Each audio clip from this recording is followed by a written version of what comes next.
আসসালামু আলাইকুম। প্রিয় ষষ্ঠ শ্রেণীর শিক্ষার্থীরা, এই ভিডিওতে আলোচনা করব তোমাদের গণিত বইয়ের 81 পৃষ্ঠার উদাহরণ 6 এবং 7 নিয়ে। গত ভিডিওতে আমি উদাহরণ 3, 4, 5 আলোচনা করেছিলাম। তোমরা চাইলে প্লেলিস্টে দেখতে পারো। দেখো প্রিয় শিক্ষার্থীরা, উদাহরণ 6 নম্বরে বলেছে একটি গরুর দাম x টাকা। কয়টি গরুর দাম? মনোযোগ দিয়ে দেখতে হবে। যদি মনোযোগ দিয়ে দেখো তাহলে তোমার অঙ্কটা খুবই সহজ লাগবে, ঠিক আছে? দেখো একটি গরুর দাম কয় টাকা? x টাকা, ঠিক আছে? একটি খাসির দাম হলো y টাকা। গরুর দাম কত? x টাকা, আর খাসির দাম হলো y টাকা। তো এখানে 1 নম্বর প্রশ্ন বলছে 4টি গরু।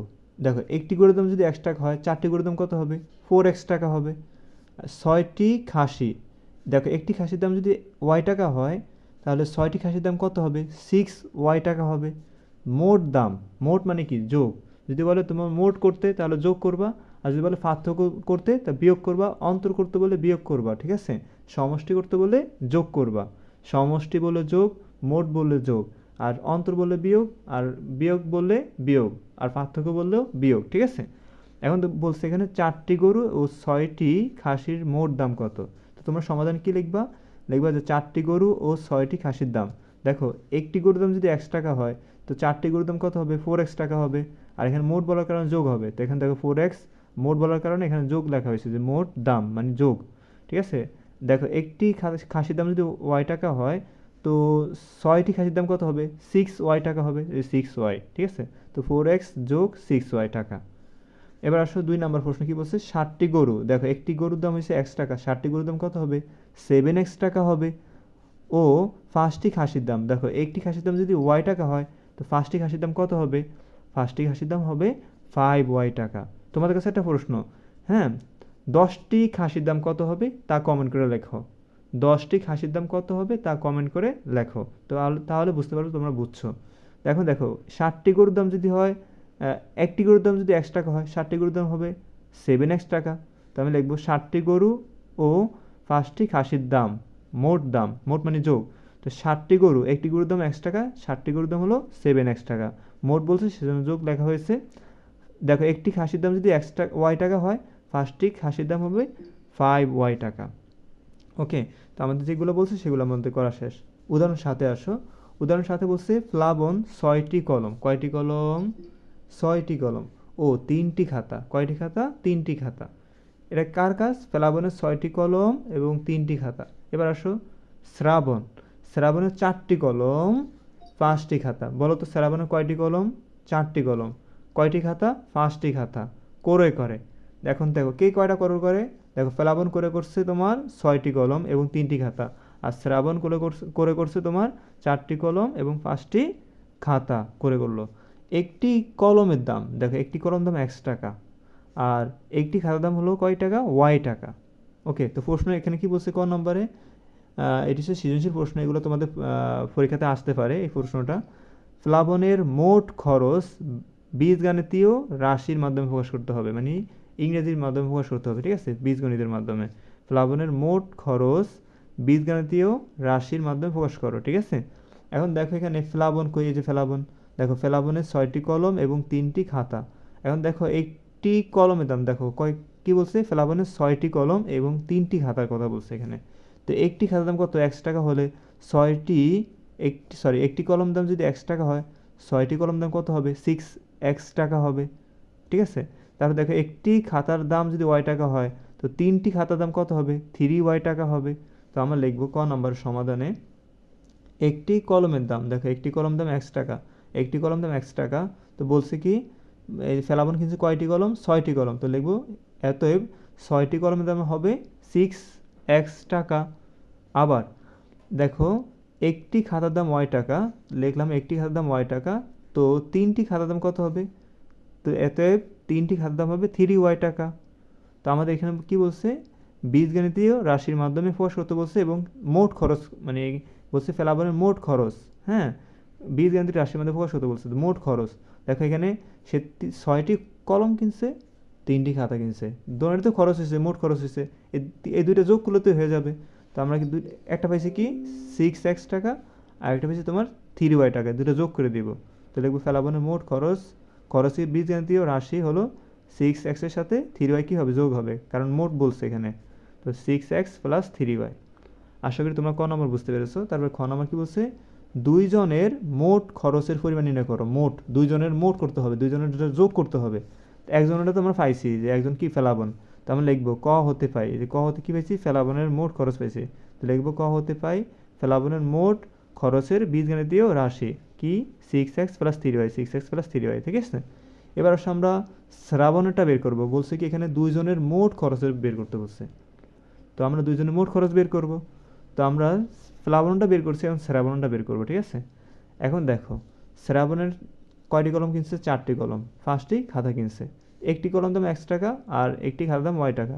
তো লিখবো একটি কলম দাম x টাকা হলে 4টি কলম দাম হবে কত, 4x টাকা হবে। তো লিখবো একটি কলম দাম x টাকা, অতএব 4টি কলম দাম হবে 4x টাকা।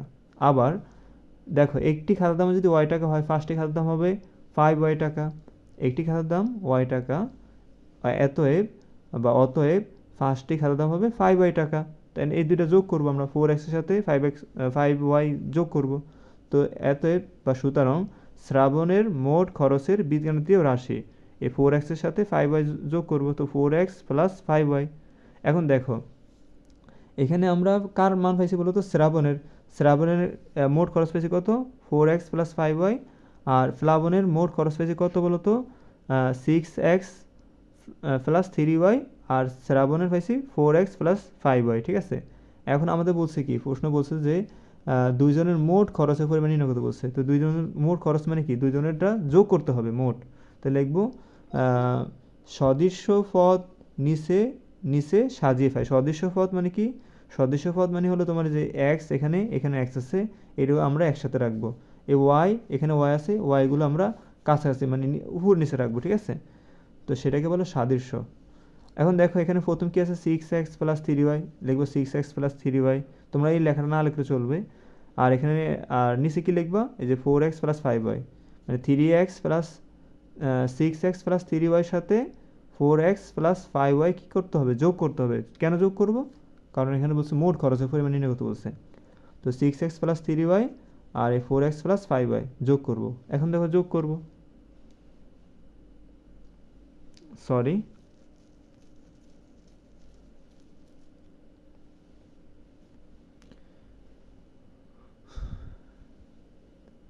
অতএব শ্রাবণের মোট খরচের বীজগণিতীয় রাশি, মানে আমরা কি করব, এখন যোগ করব। কারণ এখানে দেখো 4x, এখানে হচ্ছে 5y।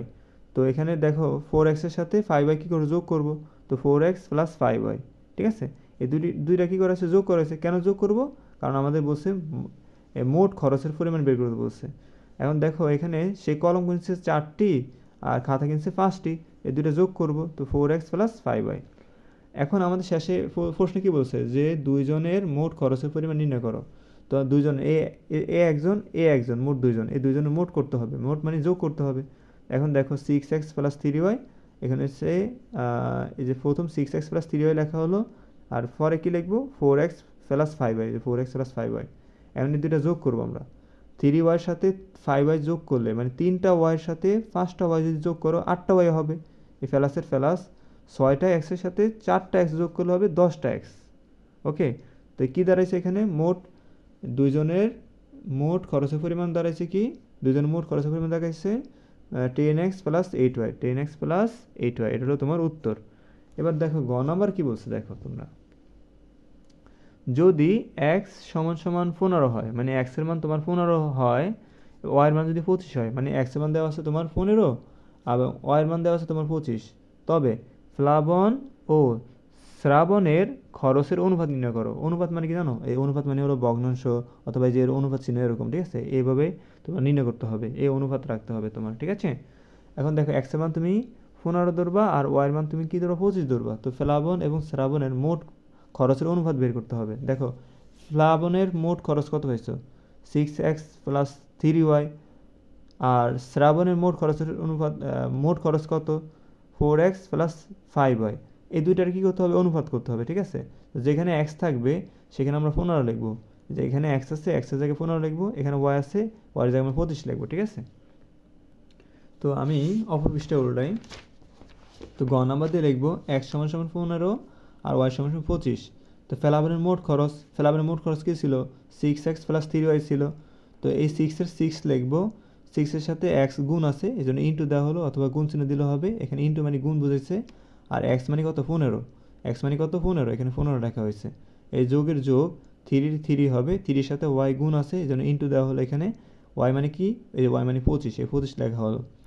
এখন দেখো 6-এর সাথে 5 গুণ করলে 5 6 30, 30-এ 0 হাতে আছে 3, 6-এর সাথে 1 গুণ করলে 6 কে 6, 6 আর 3 9, এই 9 লেখা হলো যোগের যোগ। 3-এর সাথে 5 গুণ করলে 3 5 15, 15 5 হাতে আছে 1, 3 দুগুণে 6, 6 আর 1 7। তো এখানে দেখো 90-এর সাথে 75 যদি যোগ করো 165 আসবে। তো এই প্লাবনের মোট খরচের পরিমাণ হলো 165। এবার শ্রাবণের মোট খরচের পরিমাণ 4x প্লাস 5y। এখন দেখো এখানে এই যে 4x, এই 4-এর সাথে x কি আছে, গুণ আছে, 4-এর 4 লিখবো, এই ইন্টু মানে গুণ মানে হলো ইন্টু, হ্যাঁ, আর এই x মানে কি, x মানে 15 রাখা হলো, যোগের যোগ 5-এর 5, 5-এর সাথে y গুণ আছে, এই ইন্টু দেওয়া হলো, y মানে কি 25 লেখা হলো। 4 5 20 20 0 হাতে আছে 2, 4 1 4, 4 2 6, যোগের যোগ 5 5 25, 25 5 হাতে আছে 2, 5 দুগুণে 10, 10 আর 2 12, 125-এর সাথে 60 যোগ করো 185 আসবে। এখন দেখো প্লাবনের মোট খরচ হলো 165, শ্রাবণের মোট খরচ হলো 185, ঠিক আছে। এখন আমরা দুইটা কি করব, অনুপাত করব। তো লিখবো প্লাবন ও শ্রাবণের খরচের অনুপাত। আগে লিখবো 165 অনুপাত, এই যে অনুপাত বলছে এই জন্য অনুপাত চিহ্ন দিতে হবে, 185 185 হবে।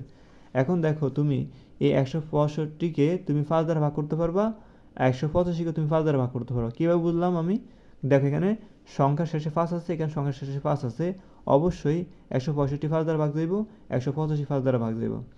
এখন আমি তোমাদের ভাগ করে দেখাই, 165-কে যদি 5 দ্বারা ভাগ করো আসবে 33, 33 লেখা হলো অনুপাতের অনুপাত। 185-কে তুমি তাও 5 দ্বারা ভাগ করতে হবে, ঠিক আছে, সরি 5 দ্বারা ভাগ করো 37 আসবে, 37। দেখো তুমি যদি এই সংখ্যাকে 5 দ্বারা ভাগ করো, এই সংখ্যাকে তোমার 5 দ্বারা ভাগ করতে হবে। দেখো 165-কে 5 দ্বারা ভাগ করলে 33, 185-কে 5 দ্বারা ভাগ করলে 37। এখন দেখো এই 133 এবং 37 এটা আর ভাঙাইতে পারবো না, ঠিক আছে। এটা যদি 2 দ্বারা ভাঙাও, এটা 2 দ্বারা ভাঙাইতে হবে, এটা 5 দ্বারা ভাঙাইলে এটা 5 দ্বারা ভাঙাইতে হবে। 33-এর 3 দ্বারা ভাঙানো যাবে, কিন্তু 37 ভাঙানো যাবে না 3 দ্বারা, বুঝছো। তো এই সংখ্যার আর ভাঙানো যাবে না, এটা এখানে অ্যান্সার। আশা করি প্রিয় শিক্ষার্থীরা তোমরা এই জিনিসটা বুঝতে পেরেছো।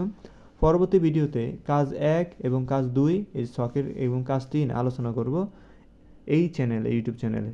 তোমরা যারা এখনও চ্যানেলটি সাবস্ক্রাইব করোনি তাড়াতাড়ি চ্যানেলটি সাবস্ক্রাইব করে রাখবা।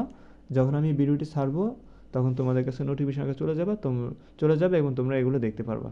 আর যদি না সাবস্ক্রাইব করো তাহলে তোমরা দেখতে পারবে না, তাহলে তোমাদের সার্চ দিয়ে টোকান লাগবে এগুলো, ঠিক আছে। তো আল্লাহ হাফেজ, আসসালামু আলাইকুম।